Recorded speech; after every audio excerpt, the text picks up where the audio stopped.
Well, the finest of evenings to you, lovelies. Welcome back to Resident Rampage, where we're continuing our run of Jill Valentine's campaign from 1996's OG of the franchise, Resident Evil. And we just finished our first pass of the Spencer Mansion, and we're heading now into the gardens. But before we get into all that hippie nonsense, we'd be fools not to grab the crank up on top shelf here, stowed safely away from any meddling zombies, or indeed Barry Burton, who will most likely panic at the sight of it and insert it into his bottom, where all things that make him afraid belong. Now, if you check the end of the crank in your inventory here, it'll tell you that it's square shaped, and change the item name to reflect your powerful detective work, your unprecedented findings, and the significance of this won't be immediately apparent until, of course, you find another crank later in the game with a hexagonal end piece. Now, if you don't examine both, you'll never know which is which, and you might accidentally use the wrong one and the wrong shaped hole. What a clown you'll look! Automatic bad ending. Your reward item will be a child's breakfast rusk, you neurodeficient simpleton.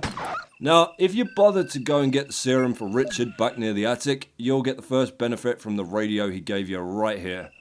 This is Brad. Stars Alpha Team. Please respond. What the hell? Is nobody out there? Brad, this is Jill. This is Brad.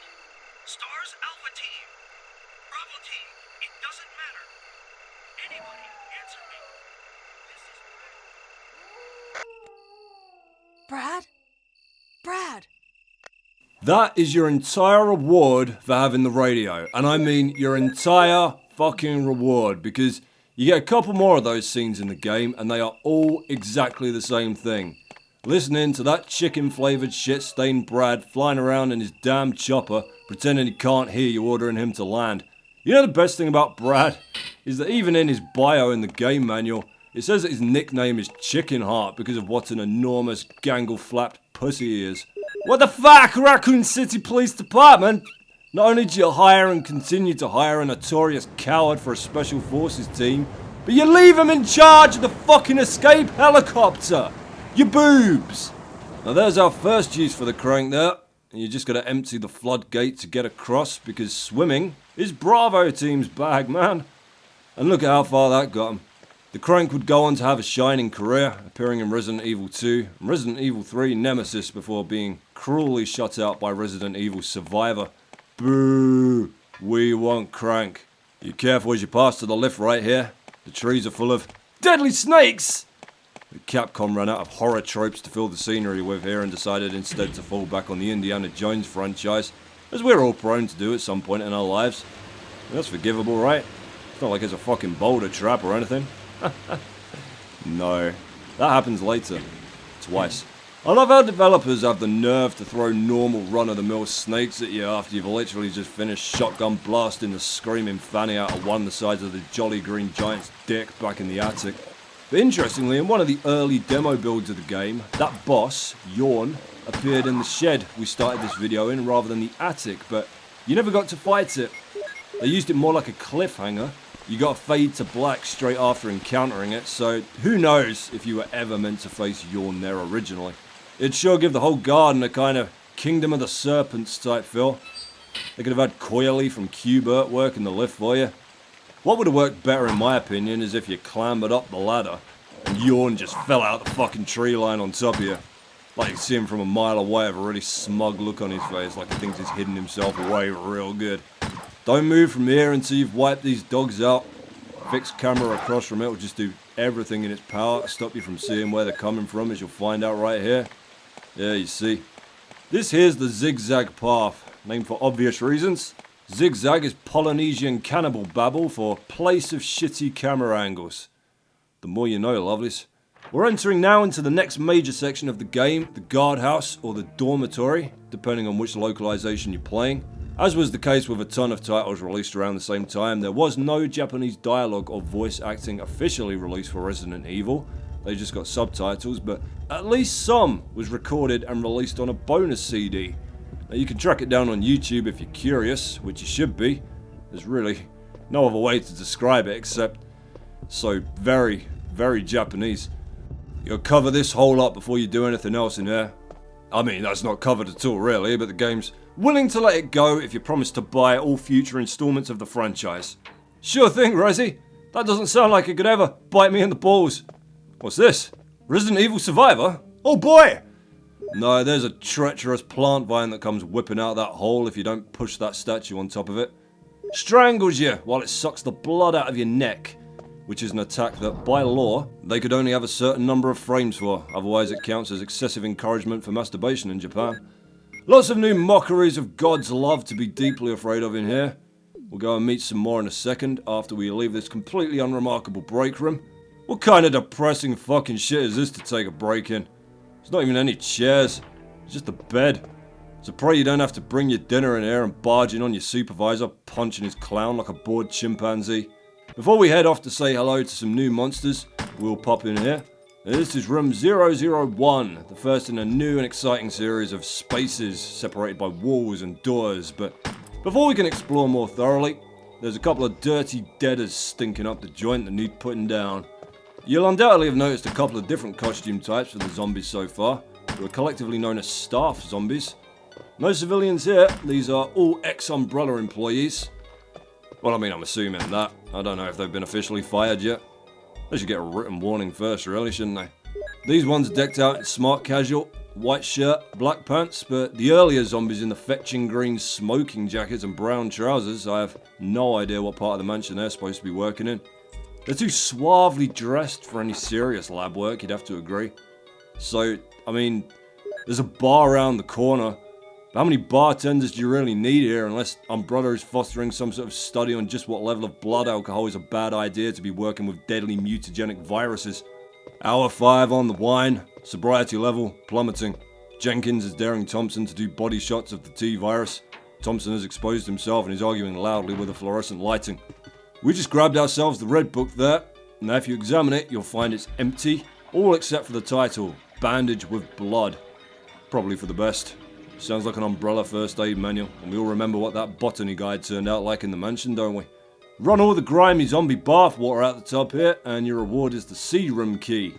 Now the sea room is many miles underground, guarded by sharks, which sounds ridiculous, but let me assure you, it looks ridiculous too. Gotta make Jill check the toilet before we leave. Nothing major. Jill's seen better dumps than that. You think your pitiful bowel movement impresses Jill motherfucking Valentine? Guess again, you pebble-sharting bidet knave? Alright, let's check out the bar. Let's grab ourselves a couple of drinks, take our pants off, and see how many tears we can make baby Jesus cry. What the fuck do you say, bitch?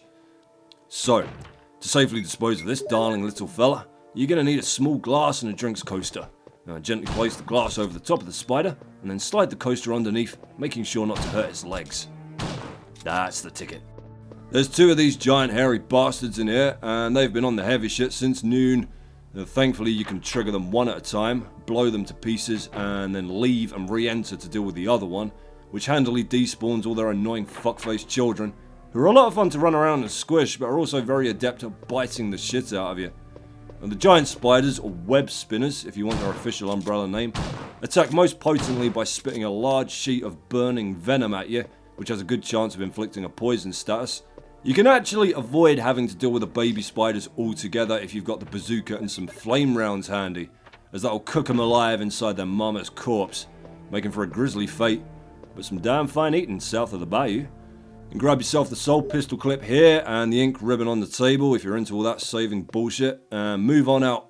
Now this might initially seem like an entirely pointless room, but I'll clue you in on its proper purpose in just a short while.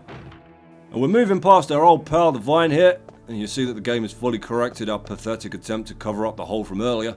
Moving on into the dormitory corridor, where I'm about to switch playthroughs for a moment to show you another wonderful slice of magic from the best of Barry Burton Blu-ray, in all good bargain bins everywhere for as little as the cost of a Jill sandwich. But before we do all that, we need to go and grab the key to the room Barry's actually in, which I forgot because I'm commentating from an annotated version of this footage, which is starting to piss me off by not loading up my fucking queues properly. Fucking VLC player updates, I swear to God. Don't even attempt to kill the wasps. I can tell you from vast personal experience, both in this game, several others in real life, the murdering wasps will only bring you misery. All they'll do is latch onto your face and stab your eyeballs out with their dagger asses, so just don't waste your bloody time, and especially your precious ammo. Right, let's switch out now and listen to Barry having some sort of hilarious psychotic breakdown. Listen close, because poor old Barry's a mumbler. It can't be true. I've been told a different story. But it's not necessary for you to destroy stars.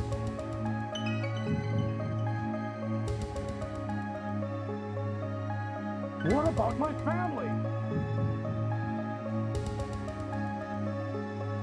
So everything depends on me, huh? Uh-oh, sounds like Barry's getting mad at his own reflection again. Well, we better get ourselves in there before he starts trying to kick the shit out of himself. Look, watch this. Why would he be up there? Hi, Jill. Hi, Barry. I heard someone talking. So you heard it too. I think I'm getting old. It seems that talking to myself is becoming a habit. Talking to yourself? Barry, something must have happened to you. Am I wrong? You sound strange. Well, it seems I made you worry, but don't. Maybe I have been a nervous wreck since all of these strange things started happening. Well, I think I'll go out and get some fresh air for a change.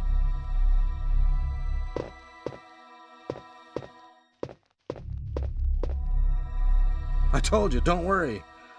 I'll just go and get some fresh air and be eaten by a monster. Oh, Barry. Looks like you've already been eaten by a monster. The special needs monster. Right, let's rub this hole. You can only actually get that cutscene if you previously saw Barry on the balcony with Forrest and caught him making an utter fucking pig's ear of disposing of the researcher's will. I'll talk a little bit more about that in a while, but for now, here's our first terrifying glimpse into the botanical bastard Fuhrer that runs the dormitories with an iron tendril. In the Plant 42 reports, 4 days have passed since the accident and the plant at Point 42 is growing amazingly fast. It has been affected by the T-virus differently than other plants have been and shows unique shape in addition to its size. Looking at the way it behaves, it is now difficult to determine what kind of plant it was originally. There are two ways in which Plant 42 gathers nutrition. The first one is through its root that reaches into the basement. Immediately after the accident, a scientist went mad and broke the water tank in the basement. Now the basement is filled with water. It is easily imaginable that some chemical elements were blended in the water and promotes the incredibly fast growth of Plant 42. Another part of Plant 42 from the basement grows through the duct and hangs down like so many bulbs from the ceiling of the first floor. Many vines come out of those bulbs and they are the secondary source for its nutrition. Once sensing movement, Plant 42 shoots its vines around the prey and holds it. Then it starts sucking up blood using the suckers located at the back of its vine. It also has some intelligence. It blocks the door by twining its vines around it, especially when it captures prey or is sleeping. Several staff members have already fallen victims to this. May 21st, 1998, Henry Sarton. So now, on top of everything else, you got yourself some gardening chores to get on with. There's a map on the wall there that I don't care about. All upstairs, lovelies. Don't need no maps. And before we go any further, there's a zombie taking a shit in here that we're going to set free from this cruel world. Oh yeah, 10 pounds lighter. How much does your soul weigh, you offensive wretch? There's nothing special in here. Not even a toilet description. Jill doesn't want to play our game no more. There's a handgun clip in the sink, but it's kind of a bum trade-off seeing as you just had to shoot down a zombie to get it. Still a profit. Little by little. Making them gains. Now I can only assume that this sorry attempt to hide the ladder from me is once again Barry's handiwork. I'd venture that he began by moving the cabinets, became startled and threatened by his own reflection in the glass, and that's about the point we stumbled upon him interrogating antique furniture regarding the whereabouts of his family. But never mind, we're down here now. Here being the Aqua ring entrance. Now, the wonderful thing I always find about Resident Evil is that I'm always discovering new things every time I play through it. Now, a little background detail here, new way to make a mockery of the combat system there, but one thing I didn't know in all these years up until this very playthrough is that you can hold the run button to push objects faster.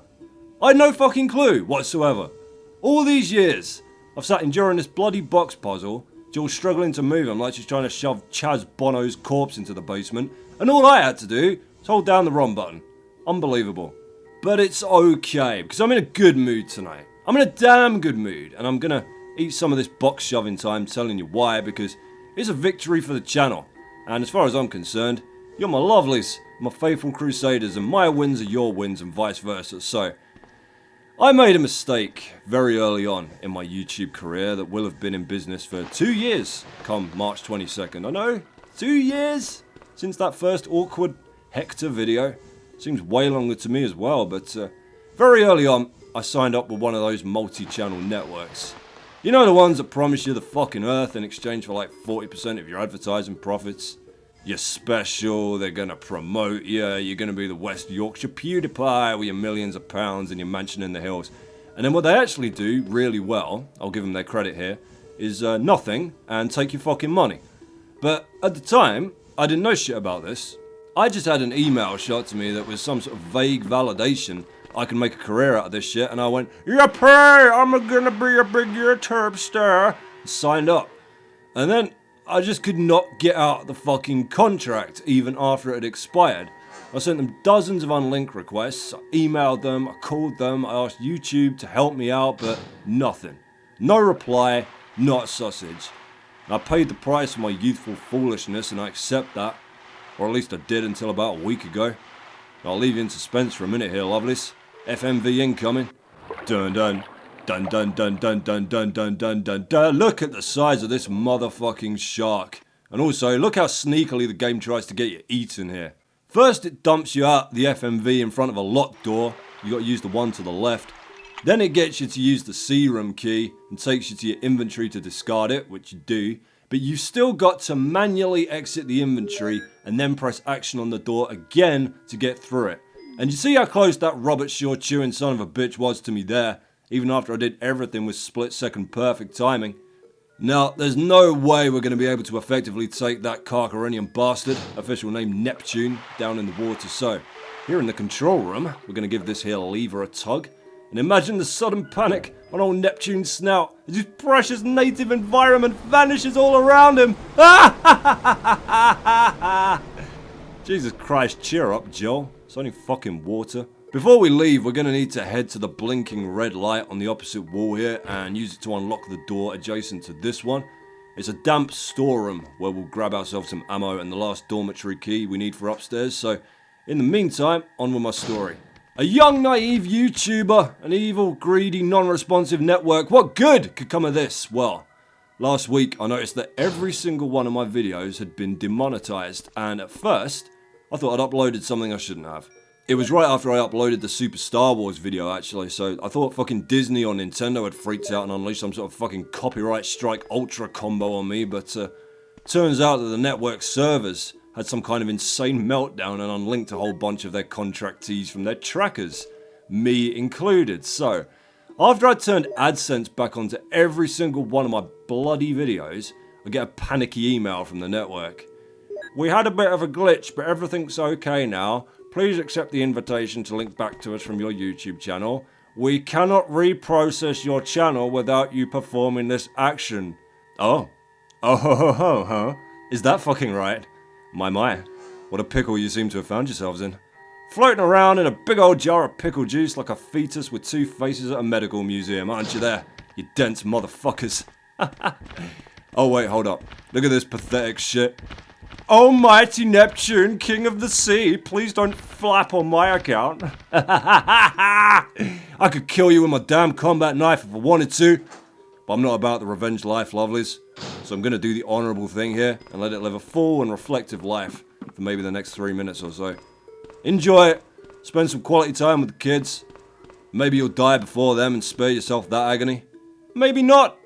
I told you not to fuck with me, shark. I'm Joel motherfucking Valentine, and I've got shit wrong with me that gets shopping malls massacred. Anyway, the network sent me an invitation to link back to the channel, which I politely declined.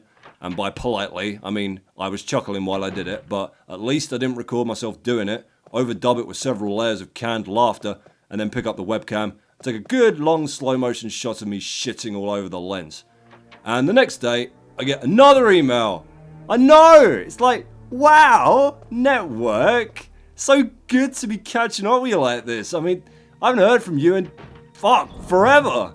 It's like you were too busy to respond to my emails, my calls, and any and all communication that I tried to initiate, but now your system's gone and pissed all over itself and you can't have my money anymore. We've suddenly got time to see each other again. It's all I've ever fucking wanted.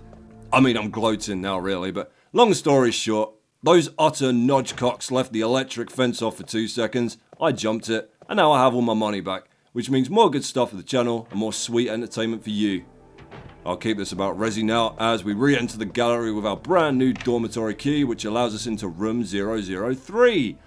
All the rooms are numbered with 3 digits in here as if there's going to be hundreds of the bloody things, but there are only 3.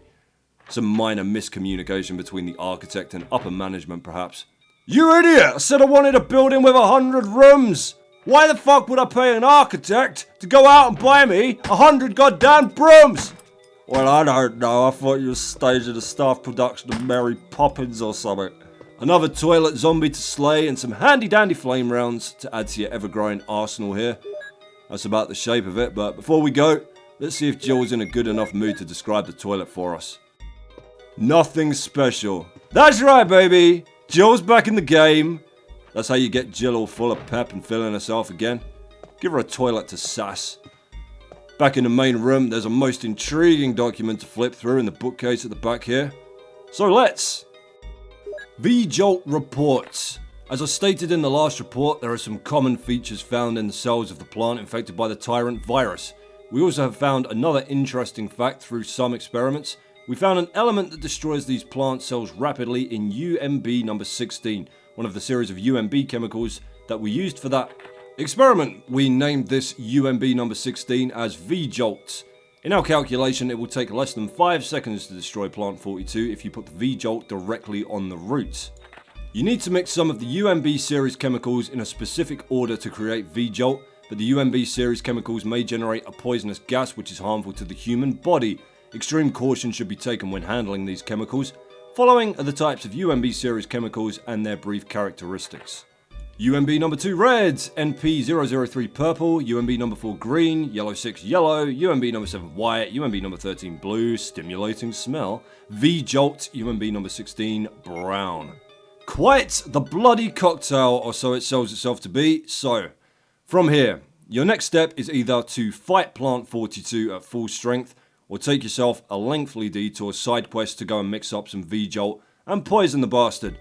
I will of course show you both routes, but there are actually 3 possible ways that this can play out. Très confusing, no? Let's unravel this nonsense. First, let's have ourselves a boss fight with this demon weed.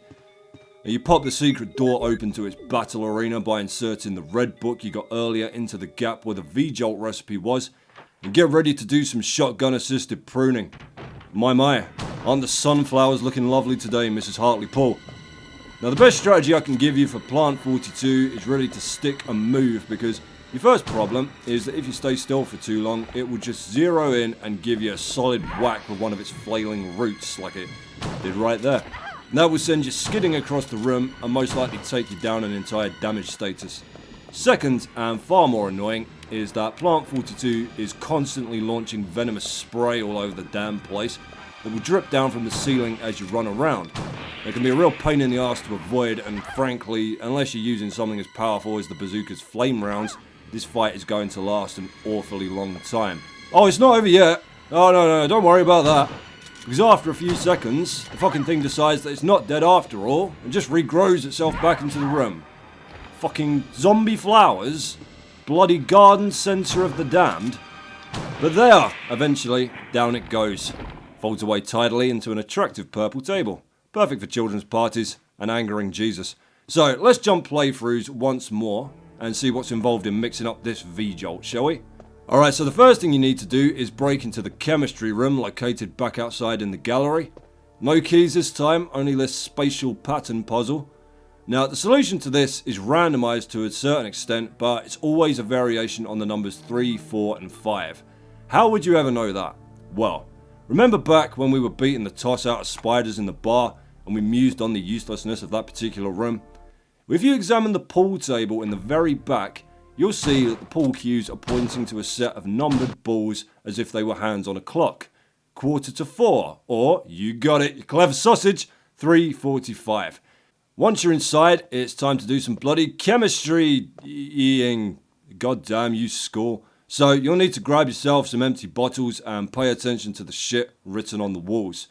This side gives you the chemical codes, and over by the door, you've got the sweet mixing mathematics. Now you cross-reference all of this with the V-Jolt document you got earlier, and you should wind up with an enormous fucking migraine. So I'm just going to really speed this process up for you right about now. There we go. There we go. Tedious fucking shit. And if you make a misstep here and mix the wrong thing at the wrong time, you'll poison the screaming Christ out of yourself and have to start all over again, which, as I'm sure you can imagine, makes all of this horse dick extra fun, but here we are. 1 nut wallop's worth of V-Jolt. Now I can destroy that Ivy monster. Well, that's a spirit, bitch. Alright, now you gotta run all the way back down to the Aqua ring in the basement, and if you're wondering why we didn't just do this on our first trip down there, it's because the game won't let you use any of the chemicals in the lab room until you've read the V-Jolt recipe, which, of course, is locked up in room 3, whose key we had to grab from the basement, so you're forced to come down here a second time whatever you do. Old Neptune still marooned with the kids there. He's got to have him back to his ex-wife by 5 or he'll have his visitation rights revoked. Ha ha! Told you not to fuck with Jill motherfucking Valentine, didn't I, punk? Alright, so here's the only place we didn't visit on our first trip down here, the guard room. Empty of anything useful besides the thirsty roots of Plant 42. Well, who are we to halt the glorious cycle of Mother Nature? Drink up, my petaled pudding. Gives Plant 42 some rancid flower farts there. Truly eye-watering stuff. You'll be picking the taste out of that out your damn teeth for days, before it starts to shrink and wither like a bodybuilder's ballsack. Good news for us, lovelies. You make the return trip up to point 42. Yeah, that's the name of the room it lives in. Stroke of bloody luck that, innit? And while the difference won't be immediately apparent to you, you'll find that this time, when you take it down, it'll be missing the regenerative second stage of the boss fight, saving you, 3 or 4 shotgun shells. Yippee! Yeah, in real terms, the reward for going on the excruciating quest for V-Jolt is absolutely pitiful. You'll find it much more beneficial in the advanced mode of the game, where this bastard Bloom can take upwards of 30 knocks with the Colt Python to kill it at full strength. But I'll show you all that properly when we wrap up the game after Chris's campaign there. Okay, third and final scenario with Plant 42. Your conditions are: don't mix the V-Jolt and be on the cutscene route that has Barry save you from the suspended ceiling room and give you the acid rounds in the entrance hall. Again, the fight starts out pretty routinely until you hit what's supposed to be Plant 42's regeneration phase. Now, instead of allowing you to carry on blowing the pollen out of its face, however, Plant 42 decides it's had more than enough of your shit for one day, and this wonderful cutscene finishes the job for you.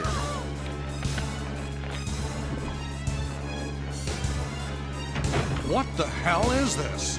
Barry! Jill!